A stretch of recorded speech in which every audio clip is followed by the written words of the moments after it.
Thanks again, Lee. I really appreciate this. I was pretty flattered that you asked for me to kick this off, and I was really excited because I think my background and experience probably fits really well for the introduction for kicking off this series. So thank you for that.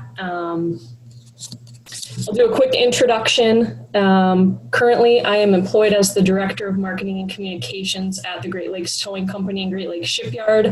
I have a pretty mixed background, which is why I'll chat about it for a second.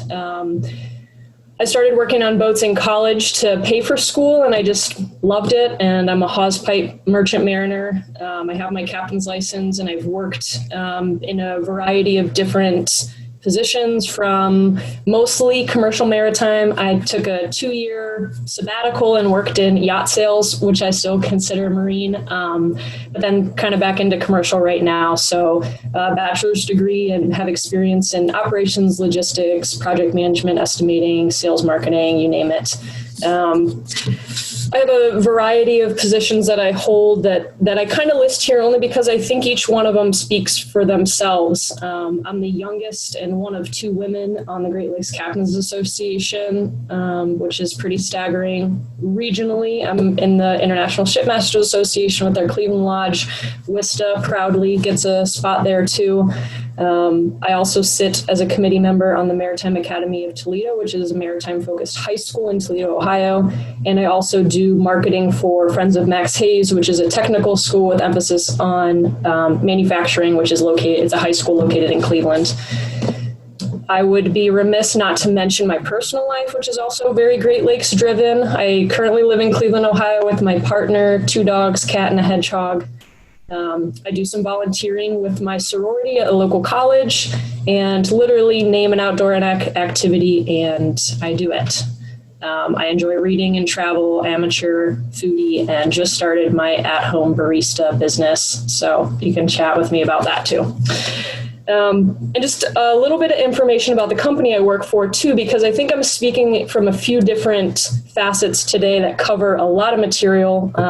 But just to kind of build the credibility, I guess. I work for the Great Lakes Towing Company, which we're headquartered in Cleveland, Ohio. We have a tugboat fleet of 30 tugs stationed across the U.S. ports on the Great Lakes. And we have about 90% of the harbor assist business. So all of our tugs, while we're headquartered in Cleveland, are located Buffalo, Duluth, Chicago, Green Bay, Sault Ste. Marie. We have a full service shipyard. We do a variety of new construction and repair work, tugs and barges, ferries, all kinds of things. And 120 years we've been a company, so we can kind of attest to what it means to be a maritime business on the Great Lakes. So that being said, maybe we're having a little trouble hearing me. Should I plug in my headphones? Let's just try real fast. Sorry about that. Is this any better? Test, any better?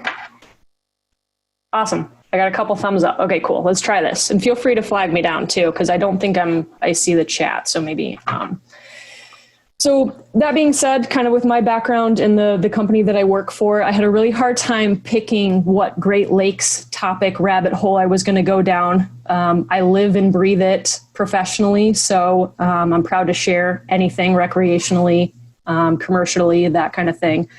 So I was digging around with a nice segue, and I think this really is a great kickoff for what we're talking about here. Dan Egan wrote a really great book called The Death and Life of the Great Lakes, which is super fascinating, and I mentioned it at the end, so no need to write it down. I can share slides, but a normal lake is knowable. A Great Lake can hold all the mysteries of an ocean and then some.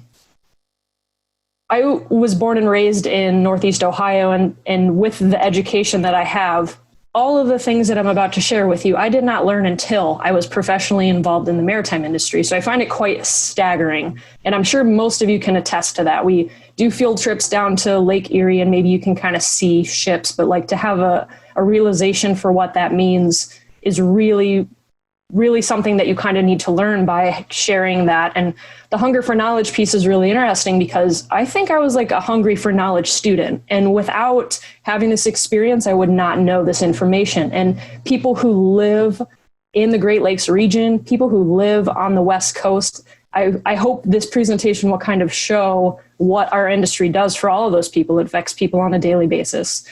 So I think another thing that's worth noting is each one of us, whatever region we're in, we all have the components that work to make a maritime industry in that space. And those couple of things are, I would say a lot of it is really common, and a lot of those things are really unique. And I think if you were to ask somebody from the Louisiana chapter, they would think that maybe the Louisiana region of maritime or the Gulf is maybe the most unique of the US. And maybe somebody on the Atlantic coast might say that Chesapeake Bay is really, really unique. Same thing with Pacific Northwest. But I think, and hopefully what I'll share is that the Great Lakes is just as unique, and in some cases almost as more critical than most of these regions that we're talking about for some significant reason. So my goal today is, even with natives that are from the Great Lakes, that you'll learn one little thing. I mean, even if it's one fact.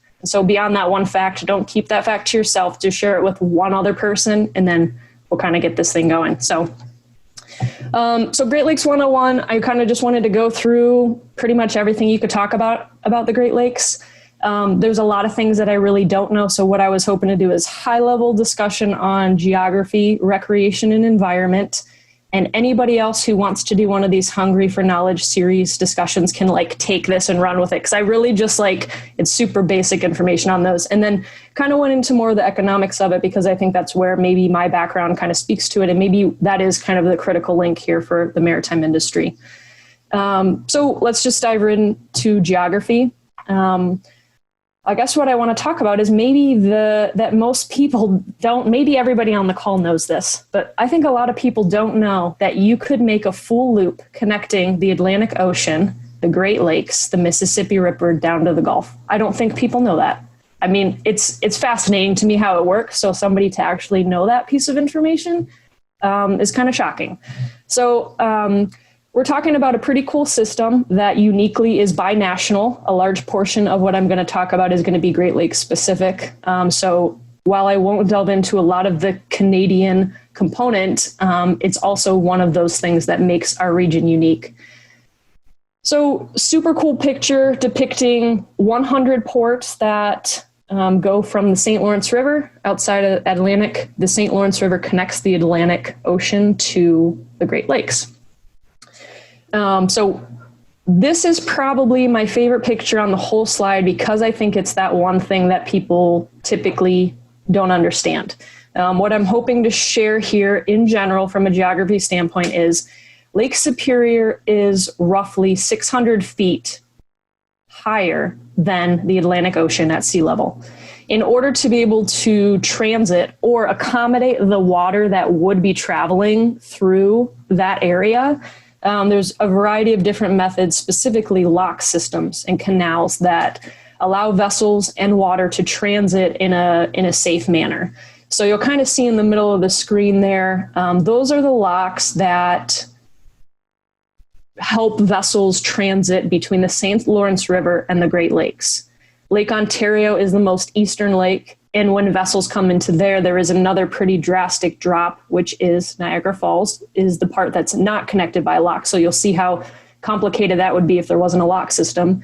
And then the Welland Canal is what connects Lake Ontario to Lake Erie, and then the Soo locks, obviously. So I think I have a couple other photos where you'll see some other locks in the system too, but this is kind of primarily what we're talking about. So, I mean, it's a pretty complicated setup, and it's staggering that we're able to move people and cargo across this system and drive so much money and wealth and jobs for the country, for the region and for the country.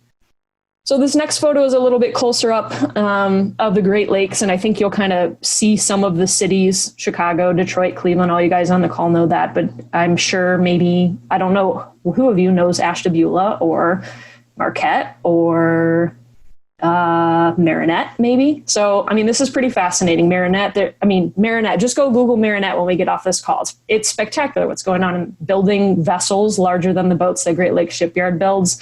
It's pretty cool. So this just shows you there's cargo in some capacity moving in and out of every single one of these ports. It's really fascinating.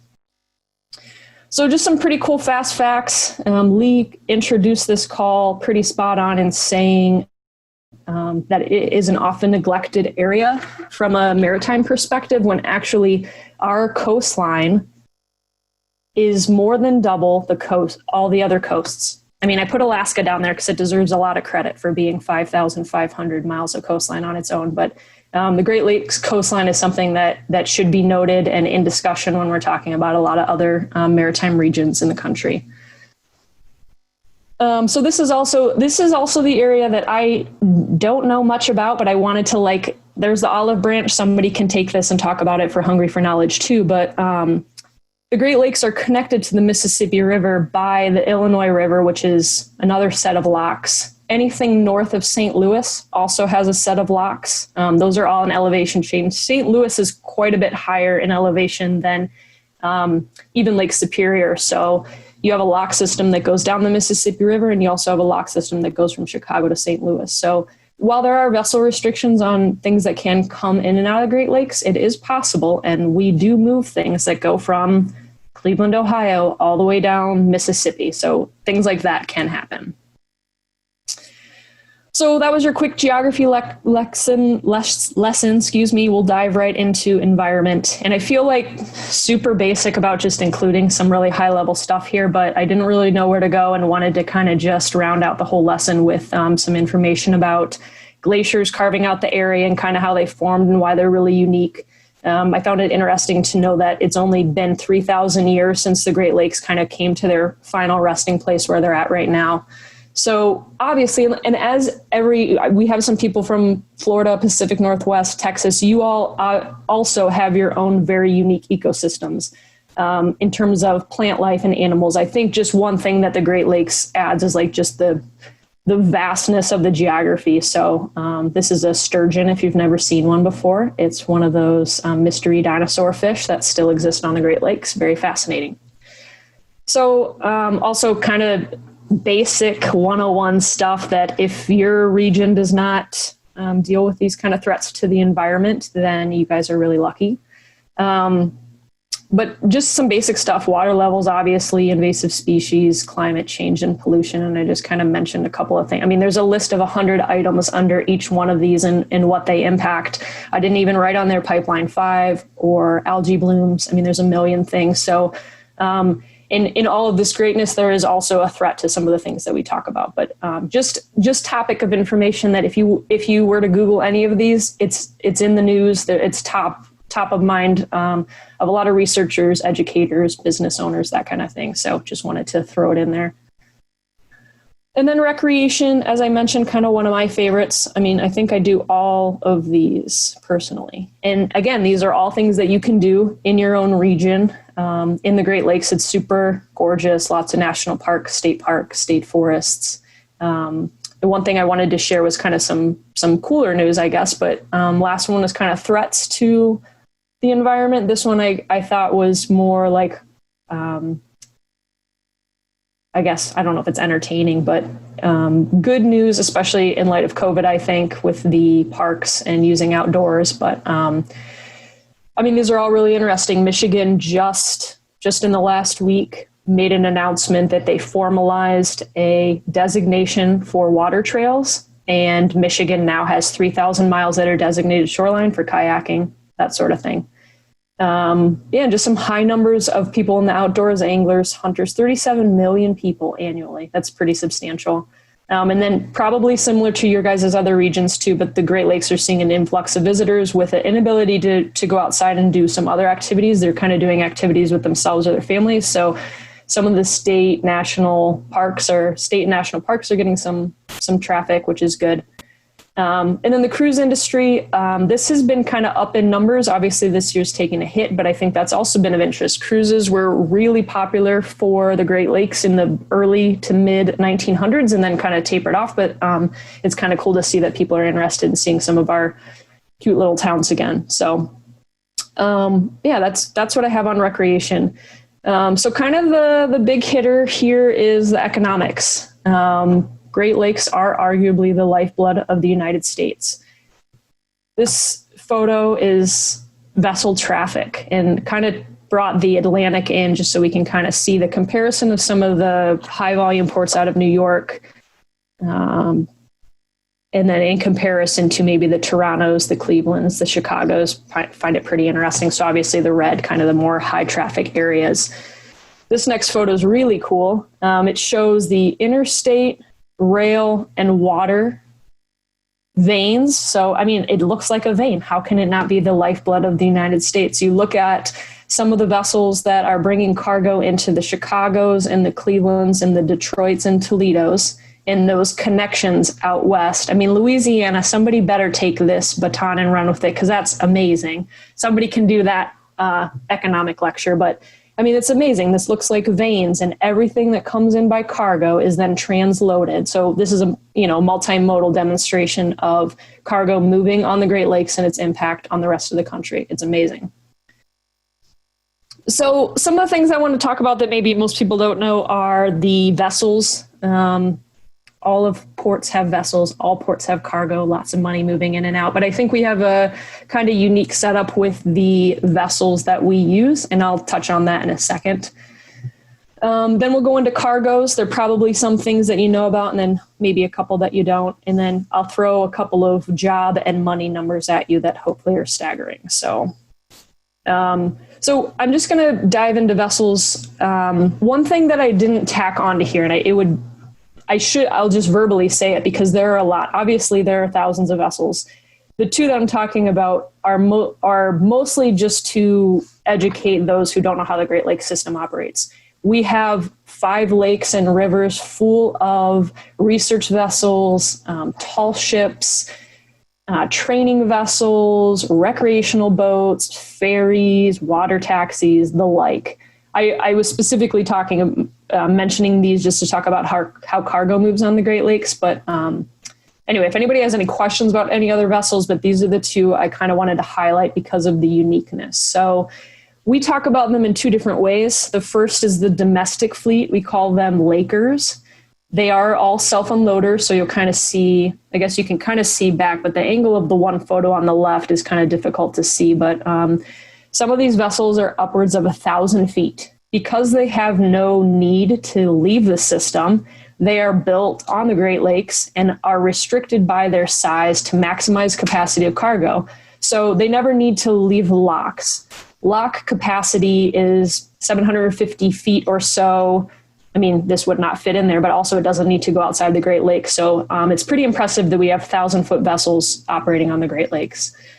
Anything that's not part of the domestic fleet, we call salties, obviously because they come from saltwater and they come in. Almost all of them are multi-purpose, so they carry a few different types of cargoes. They can carry project cargo. You can see on here a little bit better how they can do self-unloading and things like that. And in some cases, port facilities will have crane operations, but these can all carry loose cargo that I'll talk about in a second, or project cargo. But these are for vessels that are coming into the system to bring or take something and leave it. So salties because they're international. Okay, so this picture is really cool because obviously all of us in the industry want to boast the efficiency of shipping. So when we talk about 1,000-footer carrying 70,000 tons in one load, and how many loads per season are they doing? This is a pretty good graphic that demonstrates the difference in train cars and truck capacity. So the picture that I showed previously that shows a vessel coming into maybe Cleveland or Chicago, those are being transloaded onto a train. And I'll skip back to this other photo to demonstrate how many trains, 700 trains. You have to split one Laker load among 700 trains. And then when that train is the next most efficient way and gets to another desired facility, it's transloaded into trucks. So not only is it handled multiple times. So on the Great Lakes, obviously we push movement by water as the most efficient means. And I'm not even going into the environmental advantage of it too. That's a whole nother topic for another day. But yeah, just an interesting infographic. So some of the primary cargoes that go on the Great Lakes: iron ore, which is the primary ingredient when making steel; coal, which we use for power generation; limestone, which has a bunch of uses, also makes steel; road construction; cement, Another common one, obviously, the Midwest agriculture. So farm products, wheat, obviously being the biggest, soybeans, huge. I had to, at the last minute, took this soybean slide out because I'm like, who wants to talk about soybeans? But it's fascinating that it's like some crazy percentage of 90% of all the soybeans in the Midwest serves 90% of the country, or just wild stuff. Anyway, steel. And then lastly, project cargo, which is kind of the catch-all for anything that is not a loose cargo like the above mentioned one. So in the photo that's right here, this is super cool. This is a project that's been going on in the Port of Monroe for windmill parts. So we consider something like that project cargo. And then lastly, I just wanted to throw this in there because it's one of those things that, like, if I didn't mention it, you guys would wonder why I wasn't mentioning it. It's not really a cargo. We're not delivering water by boat, but this is one of those fascinating things that you must know if you want to talk about the Great Lakes. We're the largest system of freshwater lakes in the entire world. So, I mean, that alone is staggering. I think this is probably the best. Yeah, this is the best slide.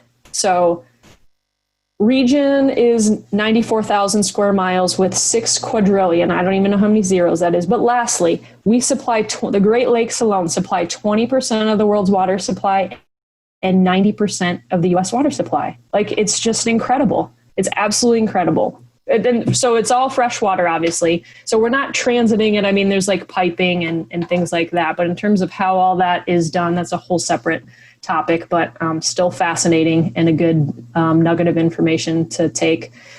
And then another big money slide, $1.5 trillion in cargo annually.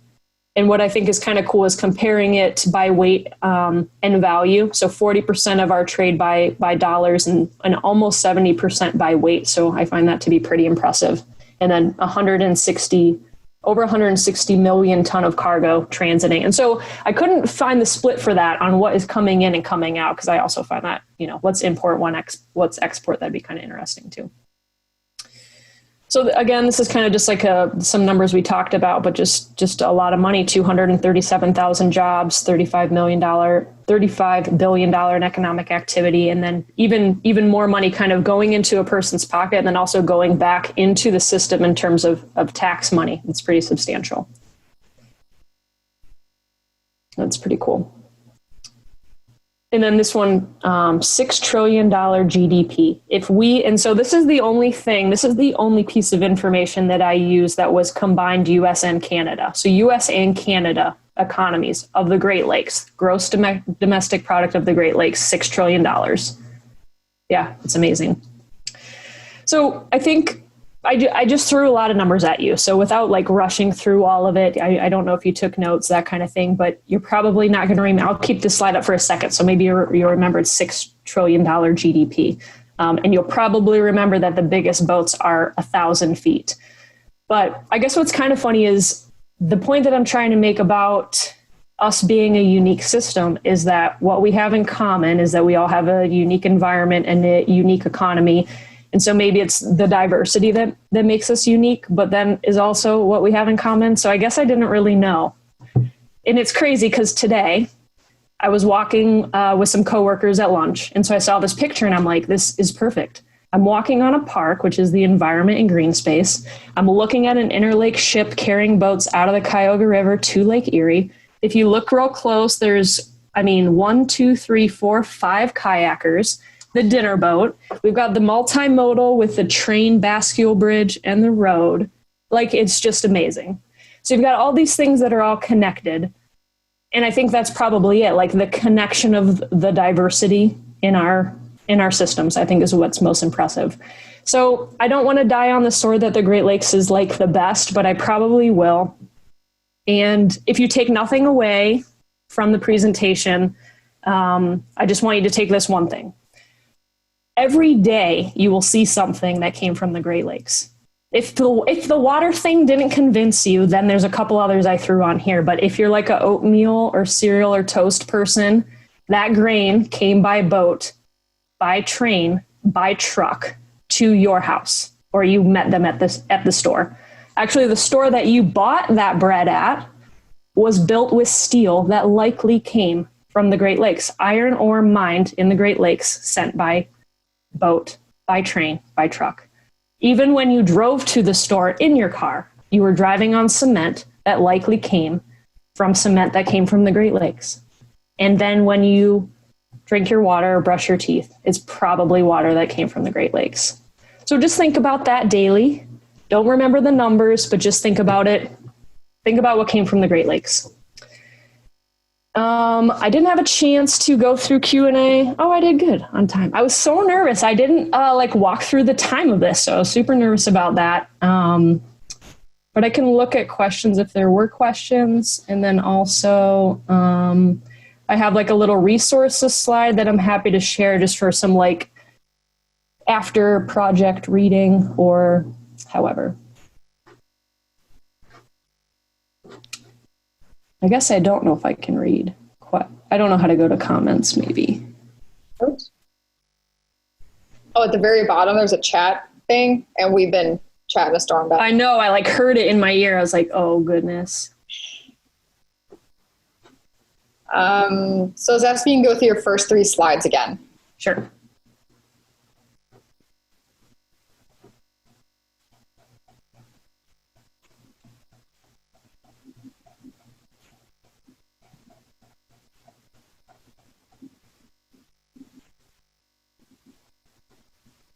About myself or not myself? Norma, can you speak up on which ones you want to see? Self. About myself, sure. You want me to say them again? Please. Oh, okay, you missed it. Oh, you guys didn't hear me until I plugged in. I'm sorry. Okay. This was just to build credibility, so it's a little out of order. The marketing and sales thing's hard because it's any person can market, but not any person can be maritime. So I usually try to build the background. And what I say is right now I'm employed as the Director of Marketing and Communications at the Great Lakes Towing Company. It's a place that's a small business, so we wear many hats. I started working on boats to pay for college, and I became a licensed mariner. I was a house piper. And through that, I kind of took a couple of office jobs. So for over 15 years, I've been mostly in commercial. I took a little 2-year sabbatical into recreational yacht sales and then came back, found the path again. So I've had a lot of different jobs. I've worked on boats. I've been in the office doing operations. I've been in shipyard project management, estimating, and sales and marketing. So a little bit of everything. I kind of listed a couple of the board positions that I hold simply to just talk about kind of the diversity just based on what I think is youth and also being a woman. And then, there's a couple that are kind of in an education capacity, which I find quite cool too. And then because of the connection to the region and recreation, I chatted a little bit about myself personally, what I do outside, everything outside. I currently live in Cleveland. I read a lot. I like to travel. I just made a coffee bar at my house over the last couple of months since COVID. So that's been the new project. But that's me. And the other question was the picture of the rock on the lake, the beautiful landscape one. Where is that at? Probably Pictured Rocks. Let's see here. Yeah, Pictured Rocks. And Judy hit that on the nose then. For sure. Yeah. I tried to be diverse. So that's the hard thing. I tried to be diverse, but I lived in Michigan for a while. So obviously all the landscape stuff, I'm going to pick that. But I'm a fan of it all for sure. Well, thank you, Kirsten. You did a great job of introducing our series here. If anyone else has any comments or questions, now would be a great time to ask those. Do you care if I just talk through? I want to share this whenever it's done, but I just wanted to talk through these. I kind of sorted some of these resources. I like to look at news all the time, and I kind of set up a news feed that I read daily, but I kind of just picked the top 5 places that I go for news that speak really intelligently about the region. So the top 5 are almost places you could go daily for news. The next 2 are annual guides that are issued that talk a lot about vessels, what kind of cargo they carry, who owns them, kind of specifics about vessels. And the Greenwoods Guide is a directory that talks a lot about the different companies that are in the system. That's also helpful. And then the 4 below are books. Paddle to the Sea is a kid's book, but you must read it because it talks about the currents of the lakes and how something would move from Lake Erie down through the system and out. It's pretty fascinating. So any of those are highly recommended, but no need to write this down. We'll share this at some point, I think. Yes.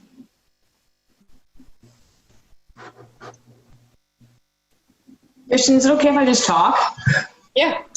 It's good to see everybody. Hi. Hi from North Florida, almost Georgia. It was really great. I really appreciate that. I love all the details, all the facts, because it is an area about which I've never lived in the region, and it's not something I really know all that much about. So thank you very much. I want to nominate Kirsten to be on a committee that puts together a PSA for the maritime industry in the United States. We keep talking about how nobody knows about this is something that I've been saying for years, and if you've heard me say it, I apologize, but it just drives me batty that the average person doesn't understand how our industry, our industry is invisible till something bad happens, right? I mean, until there's an oil spill or a ship is lost at sea or something terrible happens, it's totally invisible. And people just seem completely blissfully unaware that we're out there and that the industry means so much to their lives personally. And your comment about the drinking water and the cement and the steel and the grain and everything else is really, really well taken. I really wish we would do something. Remember Conjunction Junction, what's your function? And I'm just a bill sitting on Capitol Hill. I don't understand why we can't have one of those for the maritime industry. I think it would be so powerful in dispelling these, or just kind of shining a light on the industry in a positive way. So I'm going to fall off my soapbox here, but there you have it.